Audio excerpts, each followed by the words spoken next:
perfectly acceptable, it isn't quite up to scientific writing standards. So if you'd like to push it a little bit further, if you have the patience and time, then I definitely recommend trying these next few things. So the first thing is, it looks like both in Macs and PCs, Excel adds these horizontal bars here, these horizontal error bars, and we definitely like to get rid of those.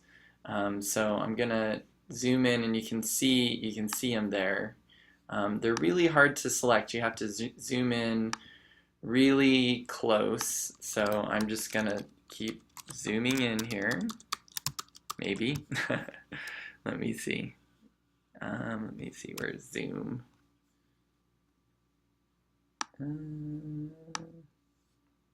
Layout, view, charts, format, view. Okay, zoom. And I'm just gonna zoom up. Let's just go to 500 and see what that looks like. Oh, 400 is the max. So we'll try 400. And I'm gonna see if I can maybe select, got them, those horizontal error bars, and get rid of them, which is good. Now I'm gonna go back and zoom out just to the regular size, 100%. The other thing is, in standard scientific format, the markers and the lines are black, and the line is black and the markers have a black outline with white inside. So I'm gonna just go ahead and format this. So I want to change the line to black, and I'm going to change the fill to white. Okay.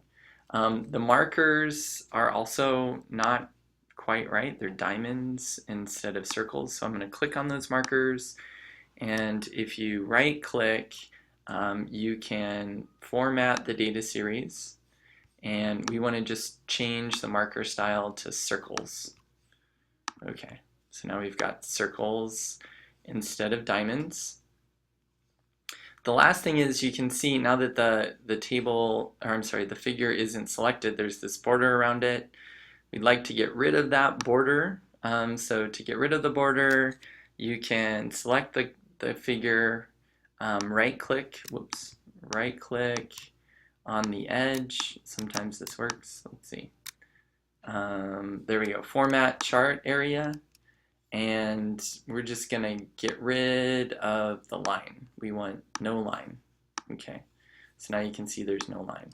So at this point, after making those small modifications, now obviously it's the same graph, but it's formatted in a way that would be acceptable for scientific publication. So if you'd like to take it that far, then I definitely encourage you to.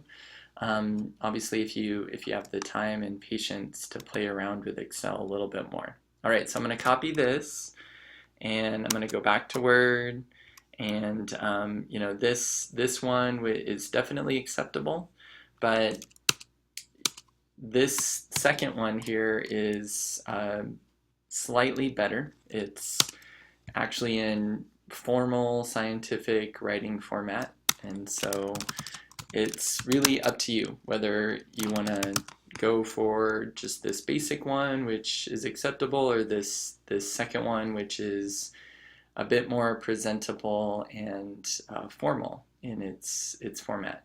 But either way, at this point, you're done with the first part. You've analyzed the raw data for temperature and collected the average, the standard deviation, and the t-test in your table, which you're going to include in your paper. And then you've calculated, you've created a scatter plot from those averages and standard deviations, and also included this in your paper, your final paper. So you're good to go. When you have the time, you'll go back and do the same exact thing for pH levels.